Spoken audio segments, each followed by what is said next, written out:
எப்படி இருந்தார் ராமர்னார்? குபேரன் மாதிரி இருந்தார். குபேரன் தான் பணத்தை கொடுக்கிறவன், அதனால தான் தனதன்னு. இங்க ராமரையே இந்திரன்னு சொல்லல, மன்மதன்னு சொல்லல, பெருமாள்னு சொல்லல, குபேரன்னு சொன்னாரே. என்ன தாத்பரியம்னா கொடுக்கிறவனும் குபேரனால தன்னுடைய ராஜ்யத்தை இன்னும் கொஞ்ச நேரத்துல பரதனுக்கு கொடுக்கறதுக்கு தயாராயிட்டாராம்.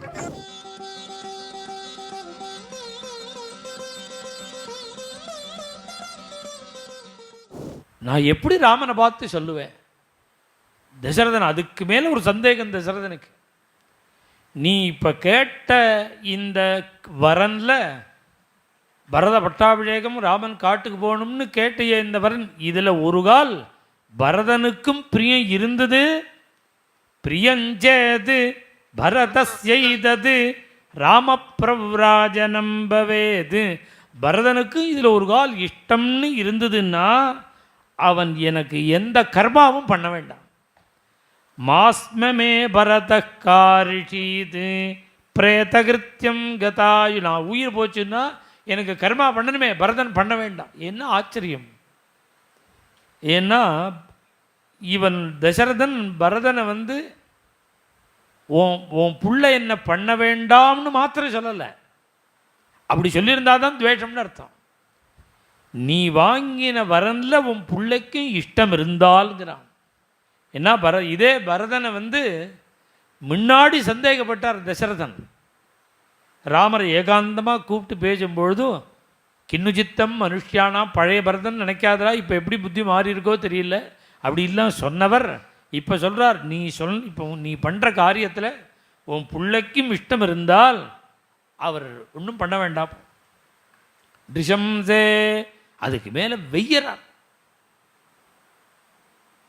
அவளை பார்த்து துஷ்டஜாரித்ரி, நீ குடும்பத்தை கெடுக்க வந்தவள் நீ அப்படின்னு அவளை திட்டினார். கெஞ்சுவர் அழுவர், திட்டுவர், கெஞ்சுவர் அழுவர், மயங்கி விழுவர், பிரஜை வரும், அழுவார், கெஞ்சுவார். ராத்திரி முழுக்க இப்படி ஆச்சு. கார்த்தால சுமந்திரன் மகாராஜா இன்னும் வரலையேன்னு அவரை பார்க்கறதுக்கு நேராக வந்துவிட்டார். ராஜ்யத்தில் ராஜாங்கத்தில் இன்னன்னார் இவ்வளவு தூரம் வரையில் உள்ள வரலாம் அப்படின்னு ஒரு எல்லை உண்டு. இந்த சுமந்திரனுக்கு எப்படின்னா அந்தப்புறம் வரையில் வரலாமா, யாரையும் கேட்க வேண்டாம். ரொம்ப வருஷமாக இருக்கிறவர், வயசானவர். நேராக உள்ளே வந்தார். இவர் உள்ளே வந்துட்டா என்ன பண்ணுறதுன்னு கைகை இந்த அந்தப்புற ஸ்க்ரீனை போட்டுன்னு அவ வெளியில் வந்துவிட்டாளாம். இவர் உள்ளே ராஜா இருக்கிற நிலையை பார்த்தார்.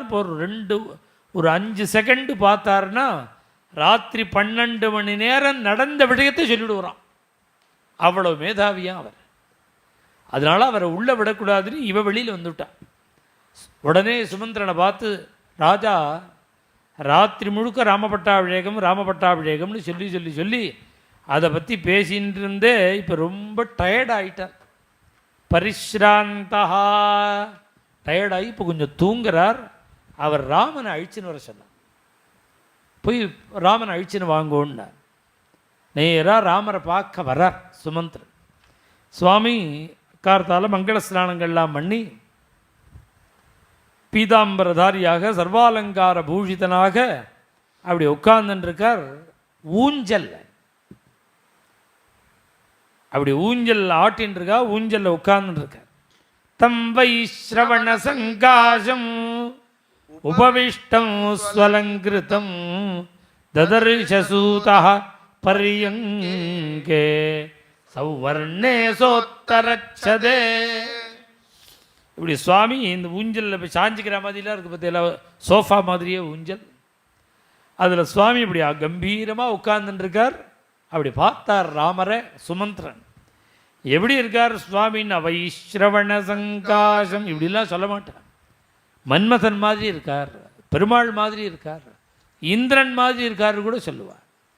இங்கே ஆனால் வால்மீகி எப்படி இருந்தார் ராமர்னார்? குபேரன் மாதிரி இருந்தார். வைஸ்ரவண சங்காசம். வைஸ்ரவன் குபேரன்னு சொன்ன தாத்பரியம் என்ன தெரியுமோ? உலகத்திலேயே பெரிய பணக்காரன் குபேரன். சாதாரணமாக பணக்காராள்லாம் இருந்தால் அவளுக்கு தனிக்காள்னு பேர். குபேரன் பெரிய பணக்காரனோ, அவனுக்கு தனிகன்னு பேர் இல்லை, தனதன்னு பேர். இவன் பணம் செய்கிறான், அதனால் சம்பாதிக்கிறான், அதனால் தனிக்கன். குபேரனுக்கு தனிக்கன் இல்லை, தனதன். ஏன்னா பணத்தை கொடுக்குறவனா. குபேரன் தான் பணத்தை கொடுக்குறவன், அதனால தான் தனதன்னு பேர். இங்கே ராமரையே இந்திரன்னு சொல்லலை, மன்மதன்னு சொல்லலை, பெருமாள்னு சொல்லலை, குபேரன்னு சொன்னாரே. என்ன தாத்பரியம்னா கொடுக்குறவனும் குபேரன். அதனால் தன்னுடைய ராஜ்யத்தை இன்னும் கொஞ்ச நேரத்தில் பரதனுக்கு கொடுக்கறதுக்கு தயாராகிட்டாராம் இவர். மேலும் இது போன்ற சிறப்பான நிகழ்ச்சிகளை காண இப்போவே லைக் பண்ணுங்க, ஷேர் பண்ணுங்க, மறக்காம சப்ஸ்கிரைப் பண்ணுங்க.